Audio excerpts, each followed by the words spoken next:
afternoon, good evening. Thank you so much for joining us for the weekly press briefing from Africa CDC. My name is Margaret Edwin, the Director of Communications. I will be moderating this session. The weekly briefing touches on health emergencies across the continent, and today we are joined by Professor Yap Boom, the Deputy Incident Manager at the IMST based in DRC. And I will now hand over the floor to Professor Yap to start the session. Over to you, Prof. Good afternoon, Margaret. Good morning, good afternoon, and good evening to all who are joining us for this press briefing that I will be doing on behalf of our DD, who is not able to attend, and our apologies for the Ministry of Health of Sierra Leone, who unfortunately will not be able to join as promised last week. So I will first thanks the journalist who for the continued support of our activity, the follow-up. We mentioned that it's also a way to account for us, to our leaders, to our donors, to our sponsor. And when we see some of those articles, editorial and all that we've seen last week, we really feel that we are supported, we are challenged, and then we'll keep on doing the best to ensure that we provide the best response to our communities. And also to the team that are tirelessly working in all those countries, Sierra Leone, DRC, Uganda, Ethiopia, everywhere, ensuring that they have our full support, and then we keep ensuring that we will be close to the member state, and hopefully we will be able to see the end of this outbreak. Over to you, Director.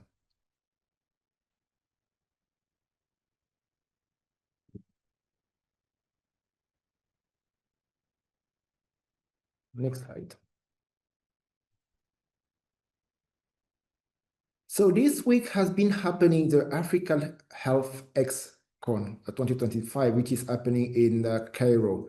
And this is a great platform where leaders in health are really thinking on how we can improve the health in our continent. One of the focus this time is how to advance the health innovation and sovereignty.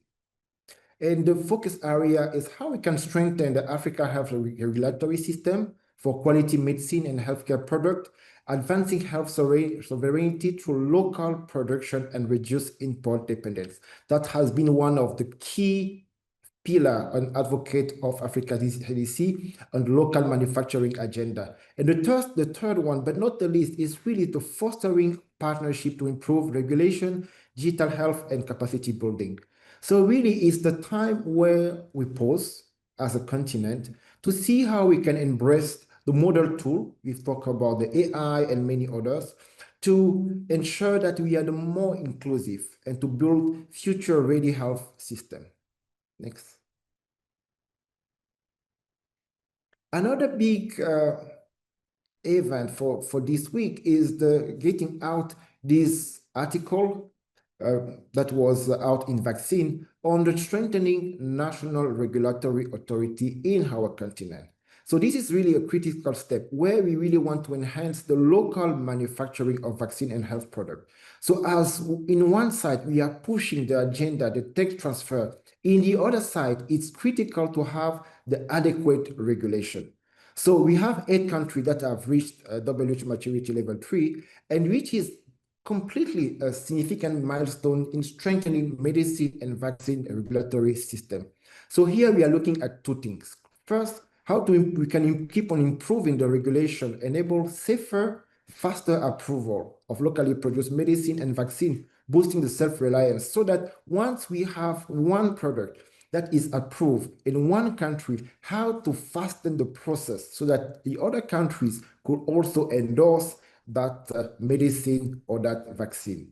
Now, in terms of regulation, also is to strengthen the national regulatory authorities to ensure high-quality health products, safeguarding millions across the continent. So they should really be equipped so that they can have what is needed to do a proper assessment to whichever drug, whichever vaccine, whichever diagnostic that is being made locally, and that therefore be used in a safer way in our continent. Next slide. Now, coming back to our public health event, we still have these top 5, which we have been seeing since the beginning of this year. where cholera is the top country in terms of number of suspects, followed by Mpox, which is already reached in 23 countries. So the two, cholera and Mpox, will be the one that we'll be discussing during this press briefing. But we have measles, which is still growing, reaching, as we spoke now, 17 countries, dengue, Lassa fever, which is also concerning. And what you can see on the number, on the line, on the blue, the red, and the yellow, is that the number of events, the high risk, the moderate, you can see that while we are in June, mid of this year, most of those events are more than what we had last year at the same time. They are more than half of what we have in 2024, which is showing the increase on those public health events in the continent, therefore pushing us, challenging us on being more efficient on how we respond, how we need to integrate the response to those different public health events. Next slide. Going back to Mpox, as I mentioned, this is the second event in terms of number of suspected cases that we've been seeing in the continent after cholera. But this week, we keep on seeing a trend in the decline in the number of suspected cases notified, but also in the number of confirmed cases. This is very encouraging because this also helps us to see the light at the end of the tunnel as we move forward. You can see that in June, we've already reached the 94% of the suspected case as compared to 2024, and with beyond 100%, 109% of what we have last year in terms of confirmed case. So we see the decline, and as per this week 24, Sierra Leone was accounting 41% of the confirmed case, which is also in decline as compared to the 53% that they were representing last week. Next slide. In terms of clade, it's important, as mentioned last week again, that we are dealing to multiple outbreaks. And when you see the evolution of the different clade, we've been dealing since last year to our outbreak, mainly led by the clade 1B, which is coming from DRC, that has been the epicenter. But now in West Africa, we have the clade 2B that has been spreading in Sierra Leone and other countries. But even when you see both of them, we appreciate the decline that is happening regardless of the different clade. Though we need to be very cautious, as I will say, we are quite encouraged when we see the trend that is being shown in this slide. Next slide.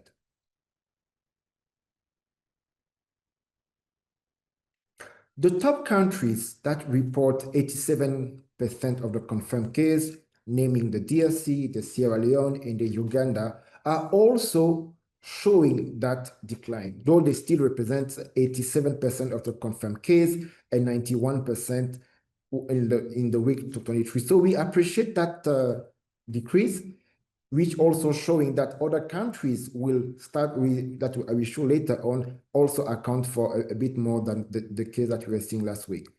So the consistent downward trend is ongoing. This is quite encouraging, but also highlighting the measure that countries are implementing in a very different way, as we will be seeing, which emphasize the need to contextualize the response. The way the response is happening currently in DRC, in Sierra Leone, and in Uganda are quite different.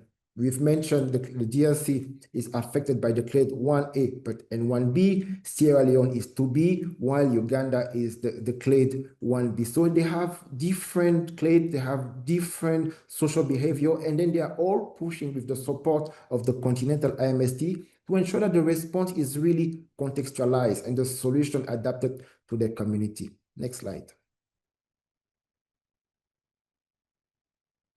In DRC, where we are currently, we are also seeing that decline in the notified case and stabilizing in the confirmed case. The testing rate is quite great at 100%, but the testing coverage still a challenge. So we are seeing 39% 29.8 in terms of test positivity rate, which is on that side quite good. Why the challenge of testing coverage? What that means? It means that though we are not able at this point to have all the suspected case being tested, at least the test positivity rate being around 39% show us that the surveillance is happening in the community. The intensification is producing its fruit, but we need to accelerate that intensification so that we carry on the same test positivity, ensuring that the surveillance is happening at the community, but we should transform every single alert into testing and ensure that we have a better understanding, reaching the 80% of testing coverage. And when we look at the provinces that are currently showing, North Kivu, Kinshasa, Sud Kivu, Tanganyika, Trapa, and Equator are accounting to the large majority of the confirmed case that we are seeing. Next slide.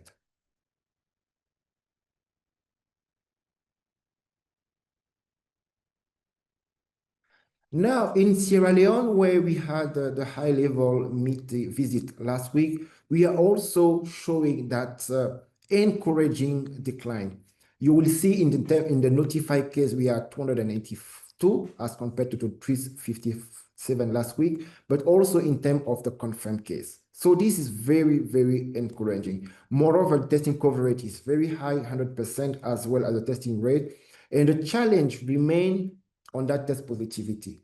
That's why Africa CDC is supporting the country in rolling out the community healthcare worker, so that we have those 200 community healthcare workers who will be in the field, moving house by household to ensure that the track define all the active case. And that will make the link with the vaccination and ensure that those who are at risk are actually the one benefit isolated in one side, taken care in the health facilities, and also those who need to be vaccinated actually receive the vaccine. Next slide.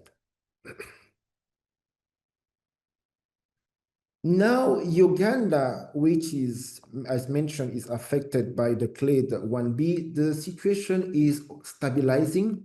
We have currently 71 out of 145 districts that remain active. We see that decrease that you will see in the graph in previously high burden district. Kampala is still has been seeing no case for the last few weeks, which is again quite encouraging, knowing that this was really the epicenter and the highest hotspot. An aggressive vaccination campaign has been happening in the different districts and provinces of Uganda, and we are happy to see that decline trend. The test positivity rate is around 48%, so some effort has to be done, but still we can see that the surveillance in the community is working. Now, when we look at the death, we can still see that half of them are people living with HIV. That's one of the key reasons why the country has really emphasized the vaccination of people living with HIV so that they can be protected. Yes, they can be exposed and to the virus, but then they won't be able to have those severe form, and then being the most people will be most likely dying. Next slide. Burundi, it's definitely the country where we are keep on following in a daily basis, in a weekly basis, to ensure that we reach the last mile. As you can see, only 6 districts are still reporting some case, while in the peak we were having 29 districts that was reporting some case. The testing coverage, the testing rate are all great. The test positivity is around 45%, which means the surveillance is good in the community, but can be improved. And that's why they've extended the community health care workers who can carry on to ensure that we keep on reducing those districts that are reporting case. And moving from that to the legacy, where they will actually use the model for Mpox they've done for the lab by publishing the decentralization laboratory guideline, which will now be transformed at the continental level. So it will be critical also to learn how the experience of Burundi and to see what can apply to other countries. We appreciate that we cannot just duplicate, but it's good to have those best practice. That's why we will soon organize a workshop where the Burundi will come with other countries to share experience and to see what can be learned from one country to the other so that we all reach the final line of controlling this outbreak of Mpox across our continent. Next slide. The situation in Togo, we can see an increase in the number of suspected cases notified, but also the confirmed case. We currently have a team for IMST that has visited the country to actually sit down and see what are the lessons learned in other countries that can be implemented at this stage so that we control the outbreak, avoiding the increased number of cases that we've seen in many other countries, so that we can appreciate the good effort that the country is doing, as we can see with the testing coverage of 100%, testing rate of 100%, test positivity rate quite good as well, showing the surveillance is ongoing, but also responding to the requirement, the needs from the country in terms of diagnostic, in terms of sequencing, so that they have all what they need to control. We all appreciate that prevention is better than cure. That's why we really want to support some of those countries with few cases to ensure that we control at this first level and avoid the outbreak to spread within those countries. Next slide. In Kenya as well, we've seen an upsurge in case since the week 14, twice the observed average in previous year. So that is important to notify. But when we come to the testing coverage, quite high testing rate as well. But the testing positivity, we can see that from last week to this week has increased 68%, which means here again, we need to make the emphasis in the surveillance in the community through the community healthcare workers and the field epidemiologists. That will equip the country that has also received the vaccine to link the surveillance and the vaccination so that the target vaccination is appropriate and to ensure that we control the outbreak. Similar to what we've mentioned with Togo, we really want the country having a small number of cases to control it at that level with the proper measure in terms of surveillance, IPC, and whenever is possible, the vaccination. So, however, the ongoing demonstration that we are currently seeing in the country actually are a bit risk to further increase the spread of the disease. So it's, as we mentioned in many occasions, there is no health without peace. So we really hope that the demonstration will stop and that the community will be in a better position to control this outbreak, but also to go back to peace and have a better environment. Next slide. In Ethiopia, we see an increased number of notified cases, almost doubling, showing that the surveillance is in place, the alerts are being collected, the testing coverage is 100%, which means also that all those alerts, the patient has been sampled, the samples were sent to the lab, and the results were used. Now, what is important also to see is the decrease in the number of confirmed cases from 12 to 1 in that week. The deaths are still at 0. Having that distribution and that low number of cases, it's again the time to support the member state, Ethiopia, and ensuring that we control when we are still at that stage. That's why we'll have that conversation with the country to have a high level visit that will go and meet the authority to see how the IMST can provide adequate support at this stage to actually strengthen what is already present, the coordinated response, but also enhance the border monitoring, the integrated community surveillance, which we've already mentioned, which is key, not only for controlling the outbreak, but also for making the link with the vaccination targeted that is needed to control the outbreak, as they've been doing already with the polio and other disease. The isolation centers are in place in affected region. That's something that we should strengthen, support, and ensure that the proper secret is in place, the proper triage is in place, and catalyze all the already existing effort that the country is putting in place. Next slide. Now, when we look at the vaccine delivery and the implementation status, we have 11 countries that have received the vaccine, 7 countries that are currently vaccinating. Almost 700,000 people have already received the vaccine. 15 countries grant the approval for MVA-VN. Malawi has just granted it. But the challenge on those approval, one of the biggest challenges is that most of the country, apart from DRC, has an approval for children below 12. While we know that in many countries, the children are also affected. So it's a continuous call that we are making for the member state to ensure that they also grant those approval based on the evidence coming from DRC that the vaccine is safe, is actually protecting that population. Now, we have 6 countries currently within the demand pipeline. So those are countries that have seen some case, they've written their plan on how they would like to use the vaccine, and they've made the request. But as we do speak now, we are challenged by the shortage of vaccine within our pool. So that is also an advocacy to the work that we are doing to mobilize more doses of vaccine, especially from those new countries. We appreciate that vaccination is not a silver bullet, but it is a key component of the response because countries are different. The experience of Burundi might be difficult to implement in all the different countries. So in some countries, it's possible to do without, but others will definitely need. And at this very point of time, we don't have those extra doses for the new country.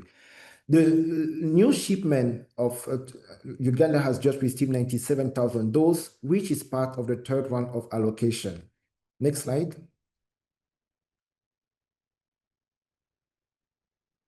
So this allocation will allow the country to move to the 4th round. As we do speak right now, the 3rd round has helped the country to use 93% of the 100,011 doses that they've been received. That's why we also hope in the following weeks to be able to assess the impact of the vaccination in that country. In Sierra Leone, the 2nd round of vaccination rollout has started. So the aim is to vaccinate 66,000 of people within 10 days. And that is a targeted approach where the hotspot has been identified in 16 districts, and they will target the population and the key population. They've looked at the epidemiology, look at those who are the most at risk, the students, the sex workers, and so on, people living with HIV, so that those ones are prioritized because of their condition and also because of the role that they can play in the spread of Mpox. Now, in terms of continental, we've managed to raise 3 million doses so far, but as mentioned, we needed 6.4 million. So we are still far from the target. And with those new countries coming in, we are very challenged not to have the available doses to support them. We recently have the bilateral donation of 65,000 doses to DRC, which has allowed to Sierra Leone by DRC, which has allowed the country to start the 3rd allocation, the 3rd vaccination campaign that I was mentioning. And DRC accounts for 77,000% of persons vaccinated. Now, with the 1.5 million doses of LC16 that they've received, they've launched last week the vaccination, and they are finalizing the plan on how they will be using those extra doses that they've been receiving from Japan. Next slide. Now, cholera. Cholera, as you will see in this slide, at June 23rd, we are already more than half of the total case and death that we had in 2024. Africa represents 60% of all cases, but also 93.5% of all the deaths are happening in our continent. We currently have 21 member states that are affected, which highlighting how critical it is for the continent to have that regional and coordinated approach to see how we can really tackle this cholera at the regional level while strengthening the country in the leadership to actually respond and having that multi-sectorial approach. Because as much as we want, it's important to highlight that the cholera need a multi-sectorial approach. It's an issue of access to water, and that is not the mandate of the Ministry of Health. That's why the head of state has made that call of action to have the multi-sectorial approach and also to use the MST experience that we've seen during Mpox to see how we can have that approach for cholera. Next slide. Now, going to DRC, where we are currently, we see an increase in the number of cases, 1,218 as compared to 1,237 that as we see last week.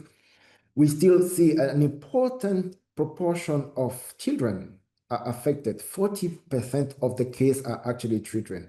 The vaccine coverage, the OCV, is only 7%. And the hotspot that has been identified are Old Katanga, Nord Kivu, Sud Kivu, Olomami, and Tanganyika. And as you will relate, Nord Kivu, Sud Kivu are also the same provinces where we do have Mpox, where we have measles. So you can imagine the challenges for the team, for the country to actually respond to those outbreaks at the same time, and therefore the need to have a stronger integration.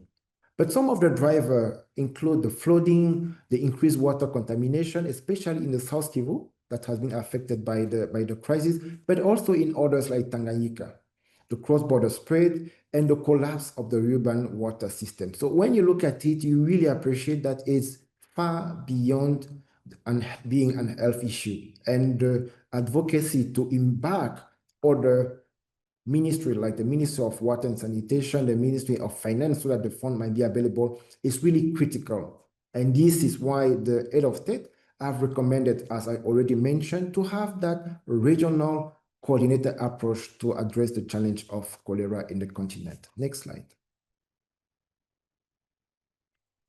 In Kinshasa, as we are right now, we can see a decrease in the number of cases. As you can see, almost half of the case, but still having children representing the highest number.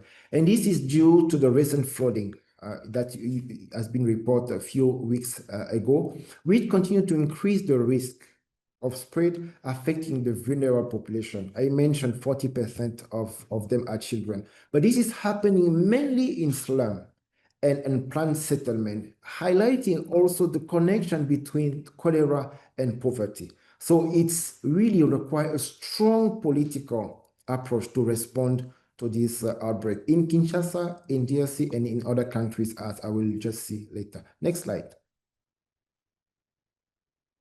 In Angola as well, we keep on following the decrease in the number of cases, though they still remain pretty high, 810. The case fatality ratio is also decreasing with 12 deaths in the week as compared to 13 the other week. 50% of the cases are male, and you will see that as we've seen in DRC, the children are around 38% as compared to 40%, which is almost the same in DRC, and they represent here 32% of all deaths. This is the key vulnerable population. The vaccination that at one point need to be strengthened. 57% of the deaths are happening in the hospital, which also emphasize the need to keep on pushing, increasing the surveillance at the community level to ensure that we don't have 33% or 43% of deaths happening in the community. That is quite critical. So the seven phase of the OCV vaccine administered has been happening in Rwanda, in many other places, with the great support of UNICEF. Next slide. In Sudan as well, we see the decrease in the number of cases, as you can see, but the number of deaths are significantly increased, which is quite challenging and alarming. So we had a conversation with the country to have a better understanding of the drivers of the death so that we can bring the appropriate support. And this is despite the challenging humanitarian crisis that is happening in the country. So the targeted attack on water and power infrastructure and limited access to clean water and healthcare services continue to exacerbate the risk of spreads. Again, there is no health without peace. So it is critical to have the peace so that the humanitarian actor can actually work on providing access to water and take care of those patients so that we can avoid having such a high case fatality ratio. Next slide. So in summary, this week, we have some very encouraging result. We can see that the Mpox cases are declining across the continent, including and especially in the high burden countries such as Uganda, DRC, Burundi, and Sierra Leone. And the focus must be shifted to strengthening community-based surveillance. We've been mentioned that the community healthcare workers equipped with the digitalization of the surveillance are key to ensure that all the cases are found in the community, that all those suspected cases are being tested, receive the result on time, and therefore the vaccination can actually be implemented in a very targeted way. The vaccines are quite rare, so we need to make sure that we have the best use of every single dose of vaccine that we do have while we are pushing the global community to mobilize more vaccine. As we do speak, as I mentioned already, as per now, we have many countries, 6 countries actually, that are in the pipeline requesting for vaccine, but we do not have, at this point of time, vaccine that are available with operational costs to actually support those countries. So that's a big, big challenge. In terms of cholera, we see the decrease, and which is also encouraging, but it remains a concern. Where we see the continued spread in several countries. We've mentioned the top one, the Sudan, South Sudan, DRC, and Angola, and this is worsened by the climate change and, of course, the humanitarian conflict in those countries. So with all that, Mpox, cholera, we really need to push and implement the call of action of the head of state to have that integrated response strategy. So with that, thanks you, and I'll be happy with my colleagues to respond to your question. Over to you, Director Margaret. Thank you, Prof. Let's cross over to, we have Paul from the Lancet. You have the floor.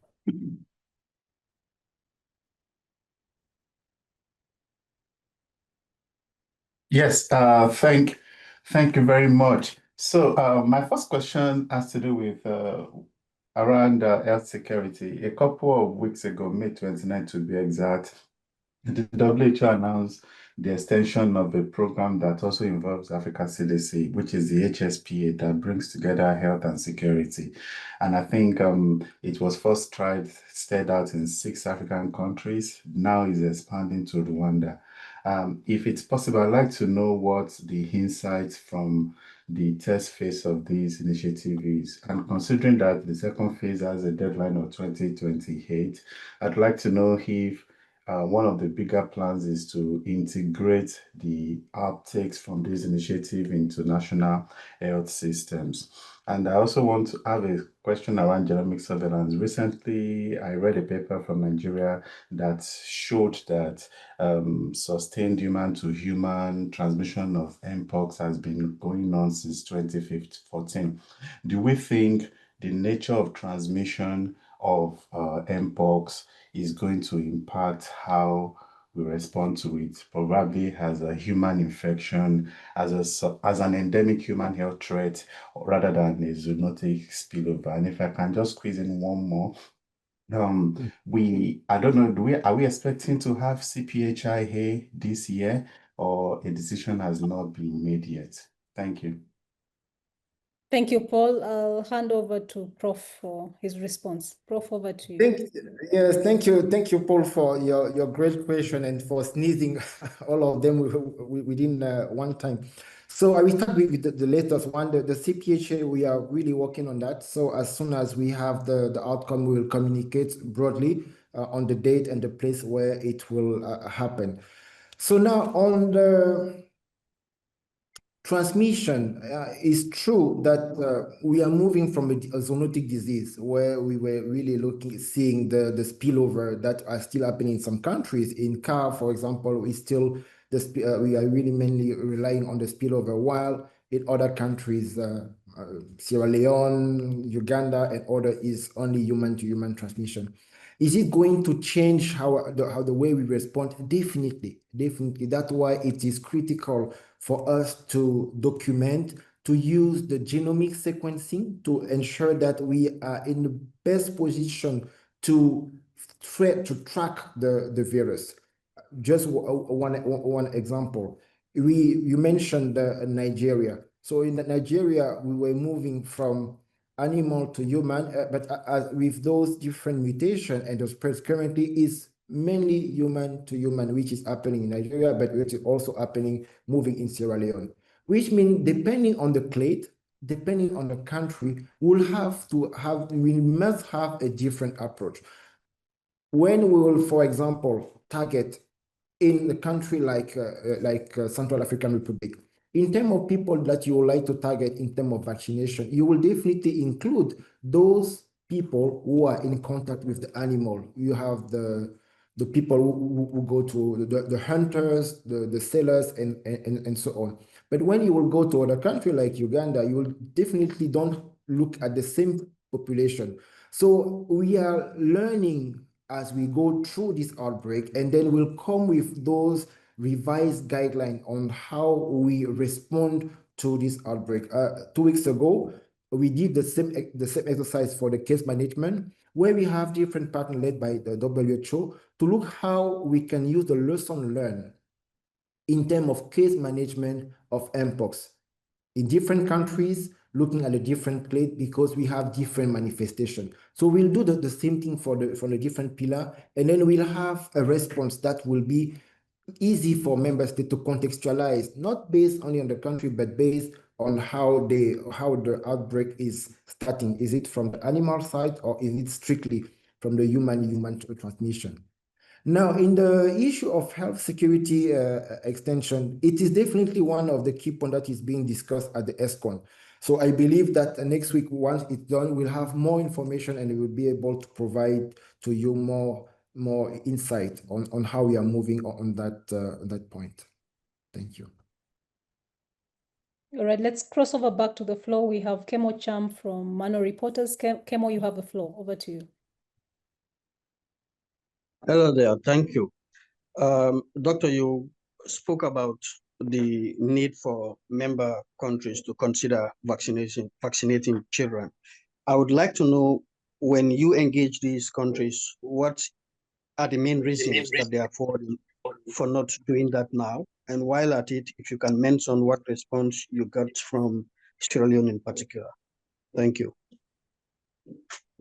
Thank you. Let's get the other question before Prof comes in. We have Gabriel Emmanuel from NPR. Gabriel, you have the floor. Hi, thank you so much.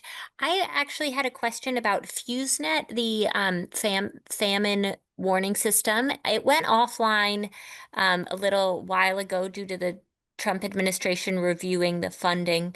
It has come back online this week, and I wanted to find out kind of your thoughts, if you're able to share them, on the impact of both the pause and also how useful it will be going forward. I know it was developed in the wake of famines in Ethiopia, so years and years and years ago. So anyway, would love to hear your thoughts on this coming back online and the gap we saw.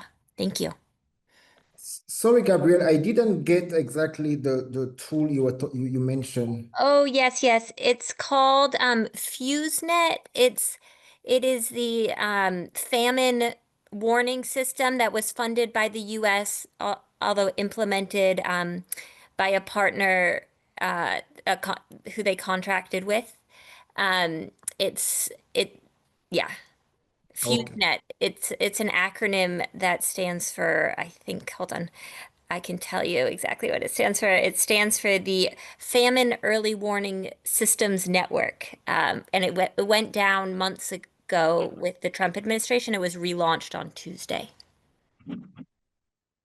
Okay, I will let Dr. Messi to respond to that question on the surveillance, and I will give a feedback to Kemo on the vaccination in children. The process is country make a recommendation based on the feedback from the NITAG, which are the committee which advised the Ministry of Health on the issue of vaccination.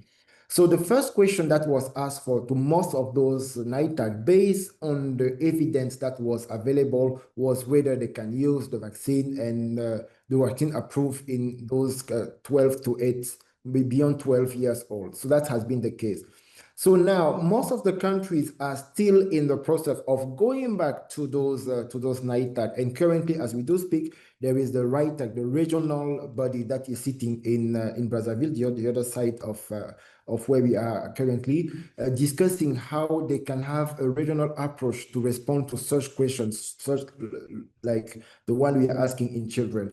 So different countries are in different stage. On some of them have already asked the question to the NITAG, so they are looking the feedback from those one, and others are still in the process of making the recommendation. But in any discussion that we have, in any engagement, when we go to country, we look at the epidemiology. This is the driver. We see, okay, when you look at what is happening in the country, you can see that you have a significant proportion of children that are also affected. Even if the key population affected are the adults through the sexual transmission route, when they go back home, it will move within the household. So definitely you need to protect those children. The second point that we always highlight is what is happening in DRC. They follow up the adverse event, the MAPI, and we have not seen big MAPI in those that population, which is quite encouraging.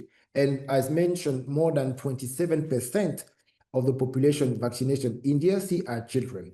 So it's quite encouraging in terms of efficacy, in terms of safety, more importantly, so that we can reassure the country. And then we hope that the RITAG, when this week ends, they will go back to the country and accelerate the process on giving feedback to the Ministry of Health. So for the FuseNet, I will hand over to Dr. Messi. Thank you.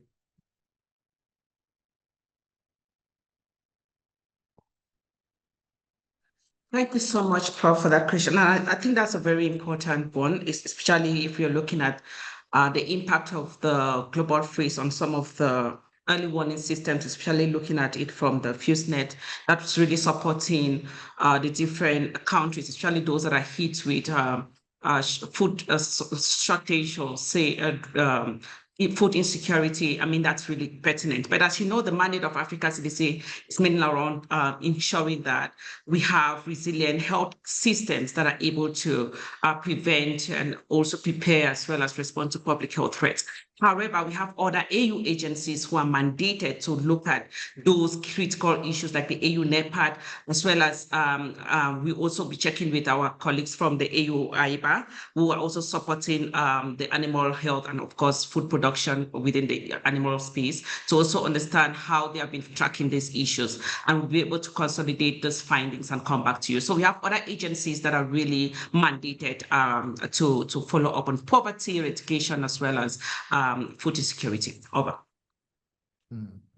Thank you, Dr. Mercy. Let's take the next two questions. We have Stephen from Premier News in Sierra Leone. The question is, the demand for Mpox vaccines is high in Sierra Leone, but its availability is limited. How can such be addressed in Sierra Leone and other West African countries? That's the first question. And the second one is from Joy of Duma FM in Botswana. The question is, Botswana in Southern Africa is in the middle of the winter season and temperatures have rather been harshly low. A majority of the people have experienced a strange wave of flu, which is suspect as a new strain of COVID. What is your take, and are there any updates on cases of COVID? Over to you, Prof. Thank you very much. I will leave the question on COVID to Dr. Cheng. So for the issue of vaccine availability, vaccine demand, specifically in Sierra Leone, First of all, it's important, as you mentioned, to appreciate that there is a high demand. There is no vaccine hesitancy in most of the countries, especially in Sierra Leone. Now, Sierra Leone has received 95,000 doses of vaccine in the recent weeks, 75,000 bilateral donation between DRC and Sierra Leone, and prior to that, they've received 20,000 from the United Emirates Arabs. So currently, they have more than 100,000 doses, and they've launched that third round, which is targeting 66,000 population in the hotspot. So we believe that this investment, in the next 10 days, they will absorb those doses and will be able to follow up and see how the situation is improving. Tomorrow, we'll have a call with the team on Sierra Leone to see how it's being implemented and how the recent donation affect their demand. Do they need more, and when? Because as mentioned again, there is no much vaccine available at the regional, at the global level. So each dose must be used in a very efficient way. So if this campaign is well implemented, as our colleague was quite impressed when the Minister of Health of Sierra Leone did present the strategy, we were quite impressed to see that the country has really take all the recommendation, looking at the epidemiology, and really specify where they want to implement the vaccination. So just to highlight that it's not a silver bullet, one.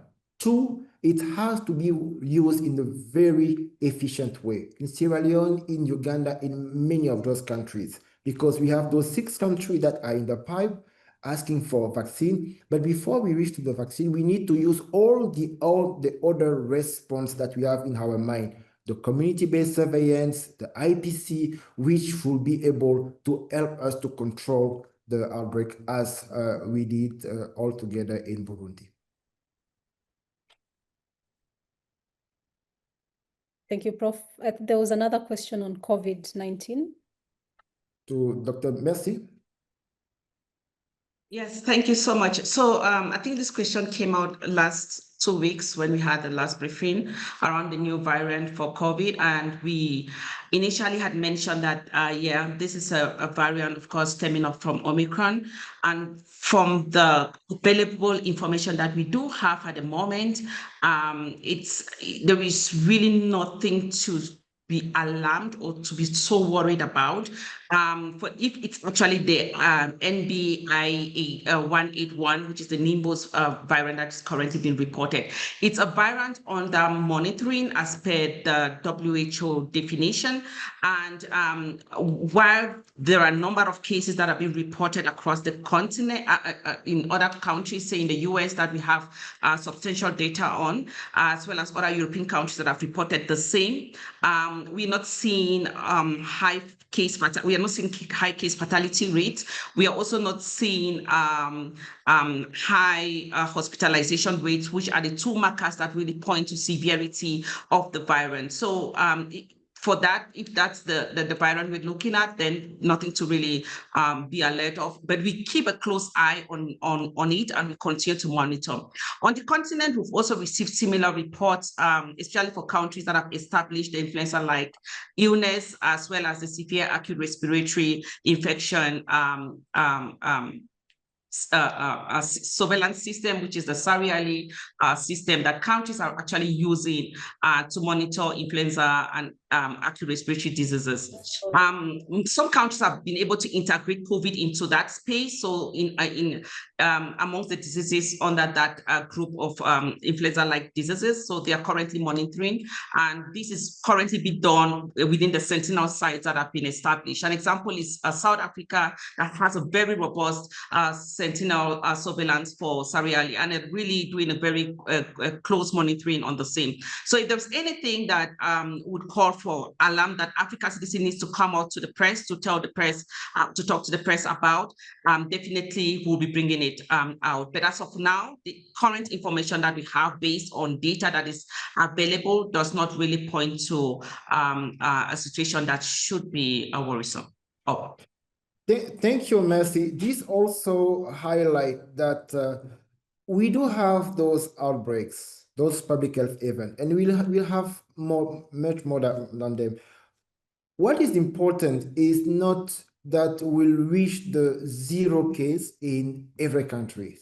The most important for us is to ensure that the countries are able, one, to do that surveillance and to know where the number of cases are beyond what is usual, and therefore to be in a position to implement the response in terms of monitoring, in terms of surveillance, in terms of IPC, and so on.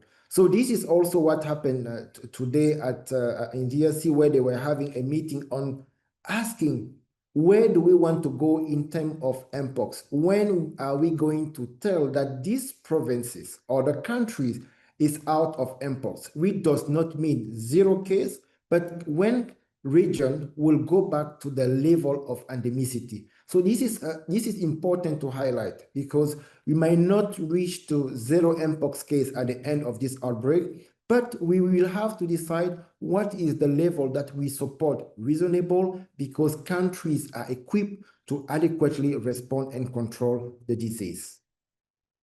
Thank you, Prof. Let's take the next 2 questions. We have Michael Guarisa, is a Health Times journalist from Zimbabwe. What is the status of the oral cholera vaccine supply in the region, and how many doses are people in affected communities getting? And also, how many vaccines do we need to address the cholera burden? Those are the first questions, and then we have one other question here on Africa CDC's piloting the health financing concept. So the question is, what has been the results of Africa CDC piloting the new health financing mandate? Over to you, Prof.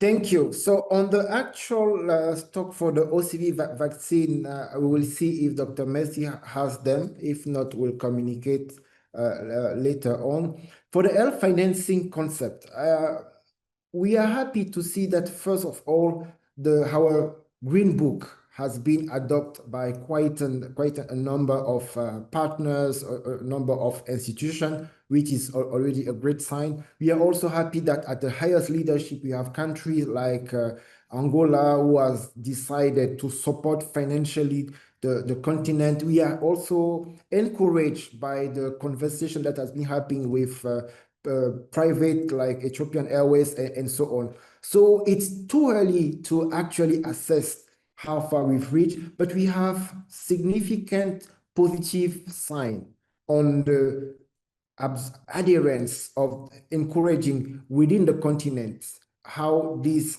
approach is being welcomed. But beyond, at the global level, also in the different conversation that the DGA and the leadership has had when they were in the US, in Norway, and other, this is something that is very well appreciated.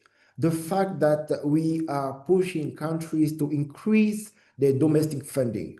So today we were meeting the Director General of NPHI in DRC, where the country is currently at 8% in expense in the health sector, and they are also seeing how they can increase, because they have been affected by the pause or the cancellation from the USD, and they all realize that a significant investment has to be done by countries so that they have their own autonomy. So we believe that the movement is on. It's too early to really assess, but as we go, we'll definitely give you more feedback.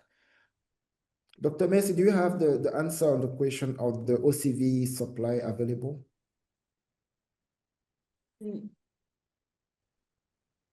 Sorry, I might not be able to give you accurate numbers today, but we might be able to come back to you with our current stock for the continent. But it's important to note that it varies across the different countries based on the burden.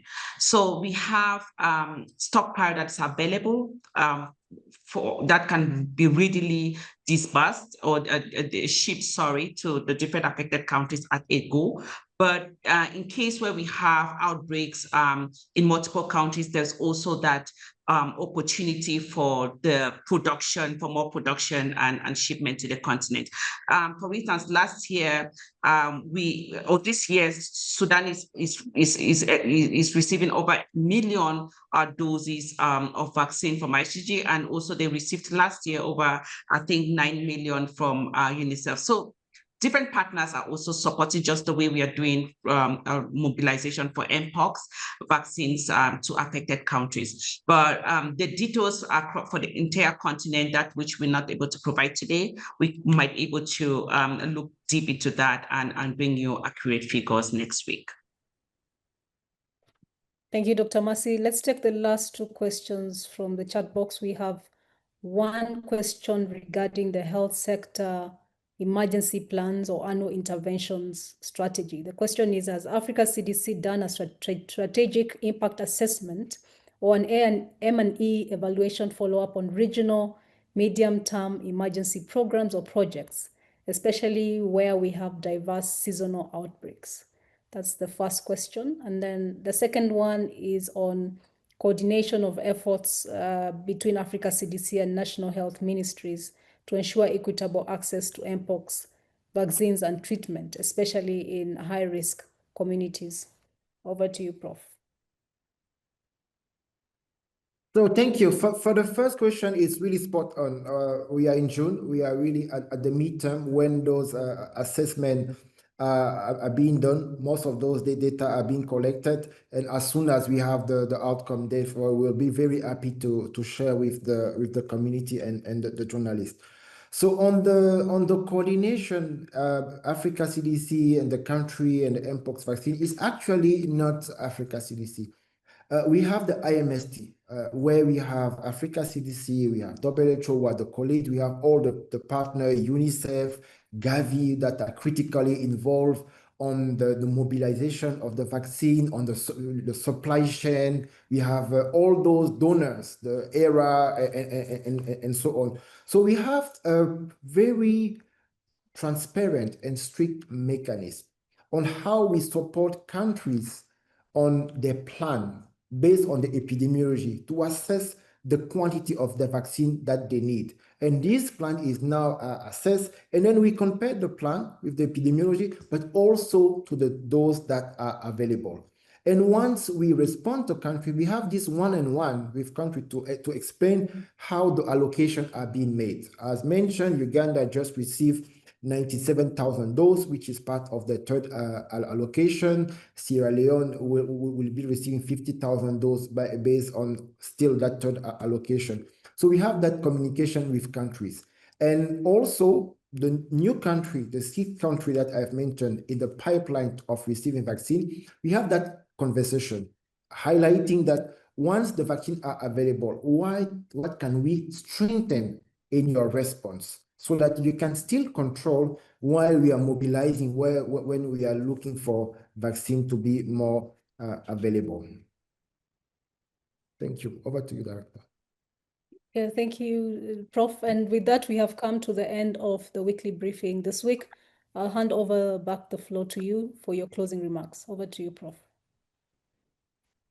Thank you. Thank you so much, Director. So before that, Dr. King has highlighted that Zambia has received over 100,000 doses in May of OCV, and the ECG has approved 1 million vaccine for Sudan this year. So this is going back to the question that was asked previously.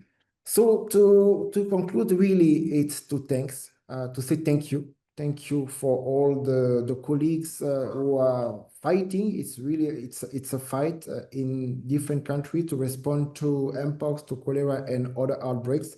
But also a big thanks to the journalists who are the majority of the people who are joining this press briefing.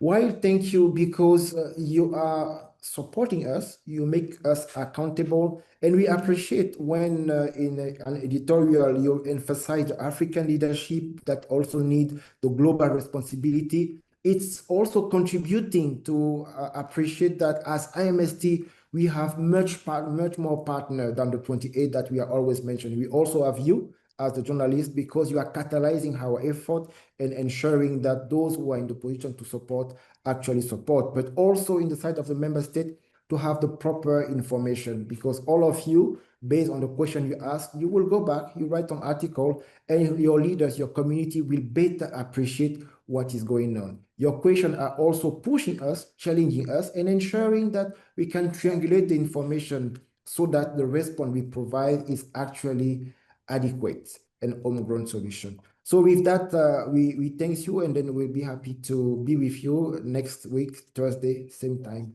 in the same channel.